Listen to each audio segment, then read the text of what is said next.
Did Dooku seriously believe that two B2’s was suitable backup for Anakin and Obi Wan? Well, I think the answer is pretty simple. Because it's all staged. This entire scenario was planned between Count Dooku and Palpatine, Darth Sidious, to lure Anakin to the dark side. Therefore, having something like Commander Droids or Magna Guards, Commander Droids though were not introduced in this film when they came out, so Magna Guards were later on. So the idea is, well, we gotta make it look good, but we can't make it look too good. So, B2 battle droids, which also portrays some confidence in Dooku's own ability that he has for himself. Now, if Count Dooku had known that Palpatine was going to betray him, he might have brought some Magna Guards as backup. But he didn't know that. He was played. Anakin was being played by both Sith.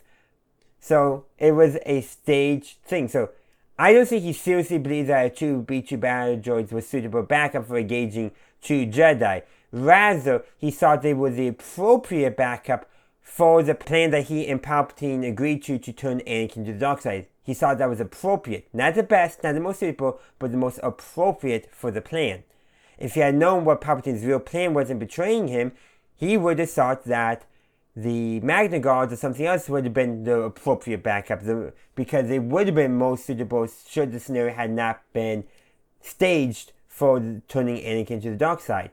That's why later on in the film, we see Grievous using Magna Guards as his backup, the most threatening, the more intimidating, the most suitable for facing Jedi, because Grievous was not in on the plan to turn Anakin to the dark side.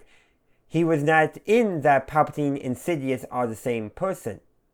And he's also a coward and would want something that can basically hold off the enemy long enough for him to actually escape, which is what we actually see him do to his Magna Guards in their film.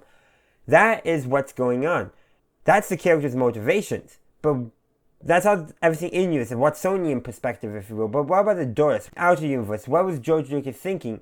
And it's literally the same thinking. It's just, he was in on it. He was writing the story. He knows what the character was thinking, so he made those decisions, that the characters make those decisions to fulfill the story that he wanted to tell, which involves staging a kidnapping of the Chancellor, with the Chancellor being Darth Sidious in league with Count Dooku to turn Anakin to the dark side, which ultimately does succeed.